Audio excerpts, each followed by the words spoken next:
Hello guys, mag-adobo pala tayo ng chicken guys. Yan o. Haluan ko pala guys ng atay ng manok guys, saka may konting balon-balonan yan guys. Marinate ko muna guys ha, toyo guys. Ito ginagamit ko guys. Oh. Hindi to guys sponsor guys ha. Yan o. Ay, lagyan ko rin guys konti. Konting bitsin lang. I-mix ko guys, malinis naman yung kamay natin. Marinate ko guys, kahit mga media oras lang guys. Add tayo ng crack paminta guys. Ayan. Saka yung buo, pagsamay na natin guys. Yung atay. Bawang lang guys, saka nagdagdag ako ng leeks. Saka 2 sili pansigang lang guys. Ayan. Yung bawang. Hindi ko na chinap lang guys. Brown ko lang to guys, yung bawang natin. Iprito ko lang to guys. Yung mabilis lang.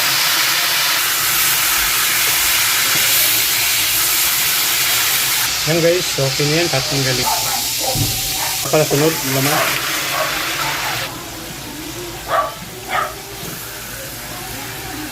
Lang to guys, at mag golden brown lang yung mga kapagitan niya guys.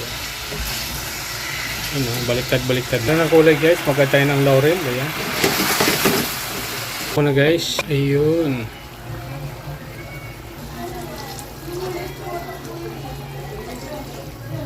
Guys, 2 scoop yung guys, sukal. Ano guys, yung atay niya guys. Kung pala guys, balik ko na. Add tayo ng leeks guys. Yan, luto na yung ating adobo guys with atay din ng manok guys. Chicken din yung adobo natin. Mag-add na rin tayo ng sili guys. Ayan no, para may konting hanghang siya guys.